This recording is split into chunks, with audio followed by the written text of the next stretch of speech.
Hey guys, your girl Loz here and welcome back to my channel. If you're new, welcome.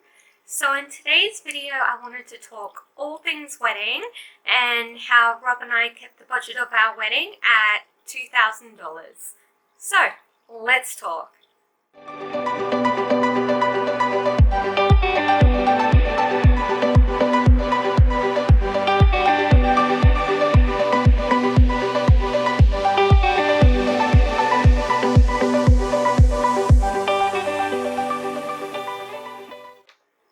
So the first thing that I did that I want to talk to you about is organization.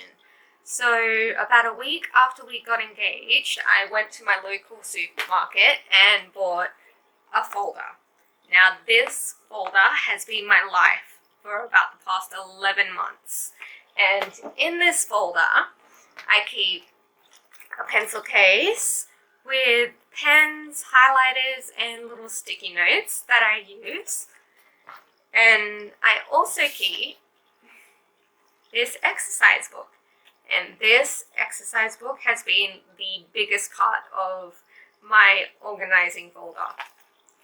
So this has my complete to-do list on it. I do need to update it a little bit.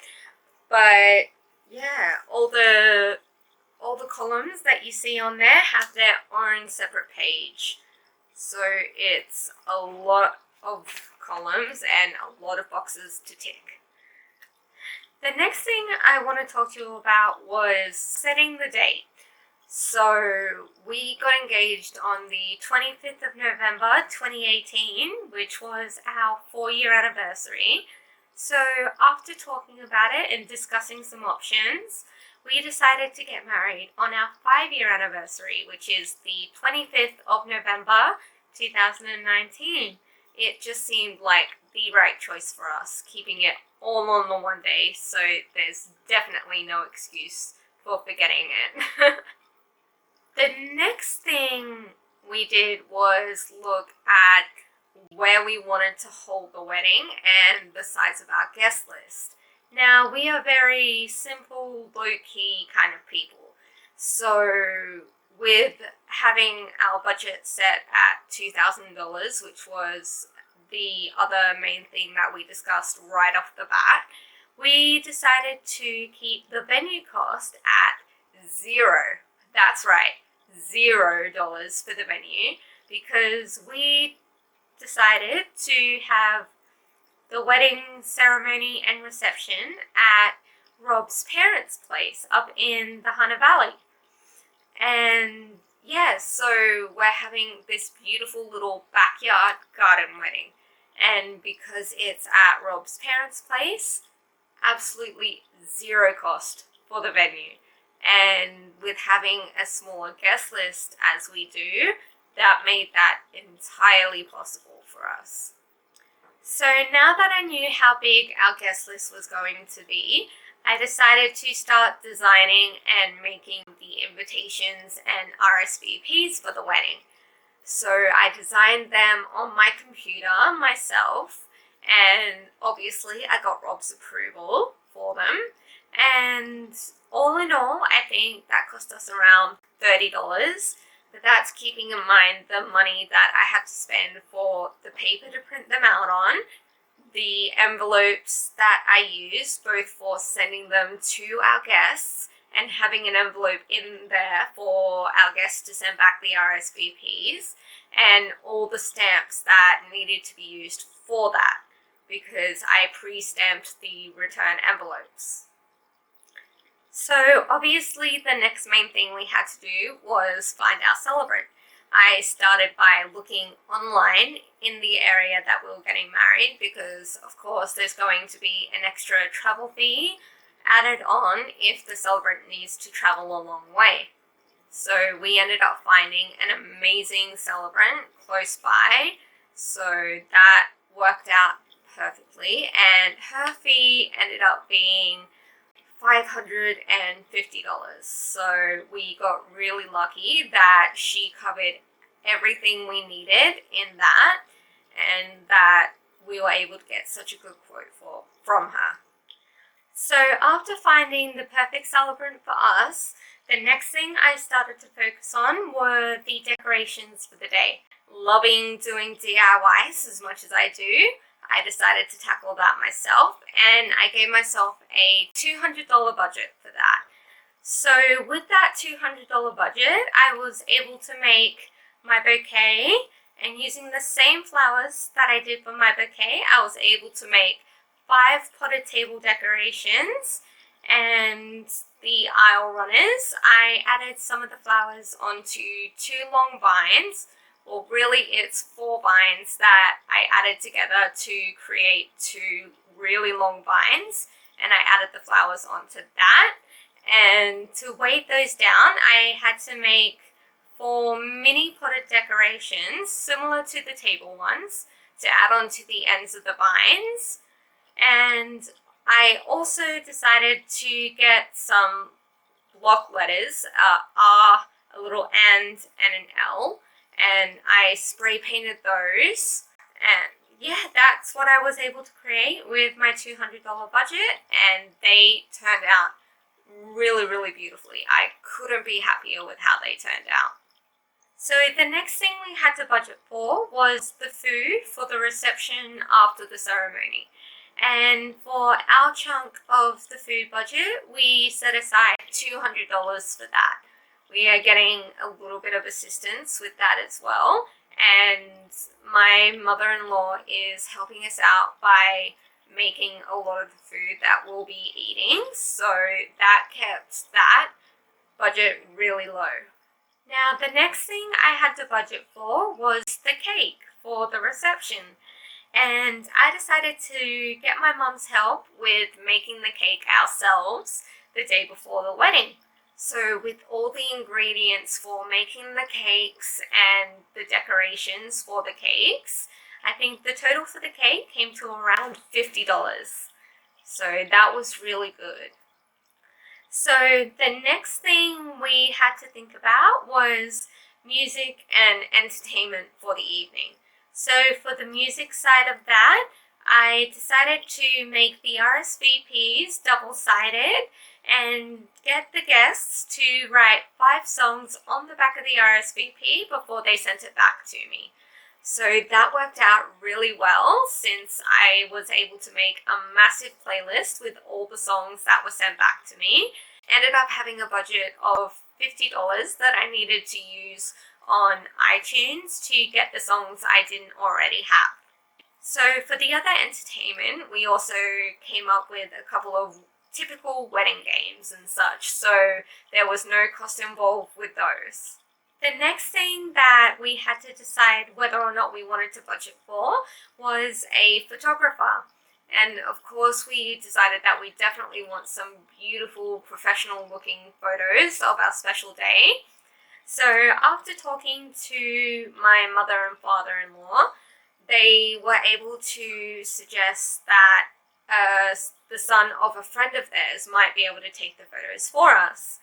So after talking to him and coming up with an arrangement and him checking his availability, that's what we ended up doing. So we came to an agreement with him that for his time on the day, I would supply a USB for him to transfer the photos onto for us, and I would pay him $200. So our budget for the photographer ended up being just $200. And I'm so grateful to him that he's able to come and do that for us, and so happy with the arrangement that we ended on. So the next thing we had to budget for was our rings, of course. And we looked around in a few different jewelry stores, and after finding the ones we wanted, I kept an eye on the prices for a while, and during a massive sale that the store had, we were able to get the rings for a lot less than if we bought them before the sale.